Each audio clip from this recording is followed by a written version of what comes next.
I got the easiest job in American politics. I got to go around and just remind the American people that Donald Trump delivered rising take-home pay and low inflation. That's a pretty easy job.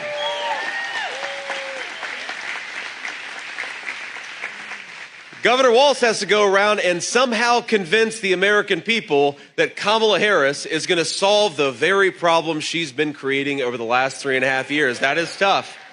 We should feel bad for him. We should say a prayer for Governor Tim Walz, because that is a tough, tough job.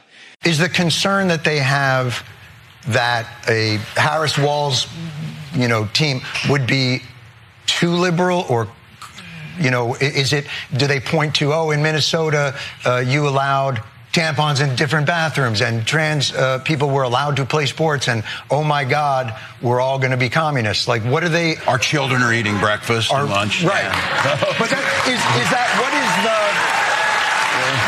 But what's the barrier?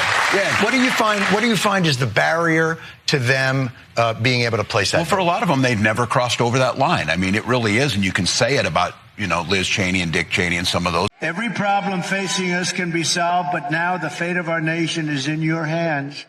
North Carolina, you have to stand up and you have to tell Kamala Harris that you've had enough. You can't take it anymore. She's the worst vice president in history. It's the worst administration in the history of our country. They make Jimmy Carter look like he was a great president. He was a very happy man. Kamala, you're the absolute epitome of, I won't say it. Kamala, you're fired. Get the hell out of here. Get out.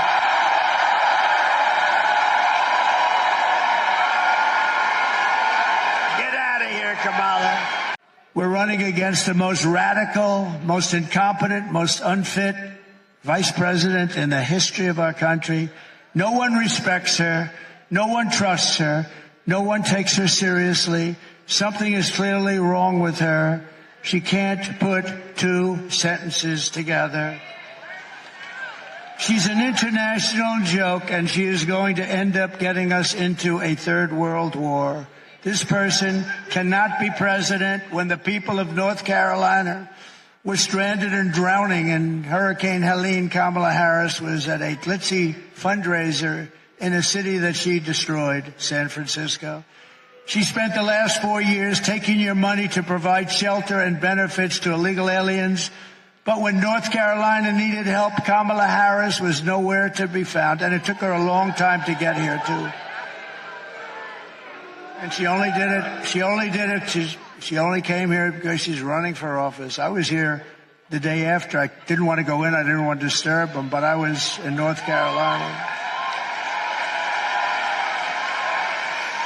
Kamala Harris does not have the compassion, the smarts, or the strength to be the president of the United States. She just can't do the job. You know it. Everybody knows it. Her people know it. The people that work for her know it. Almost 95% of the people that worked for her as vice president quit. They were always quitting because she was a nut job. And on top of it all, she says she would not do one thing differently from Joe Biden, which is totally disqualifying immediately.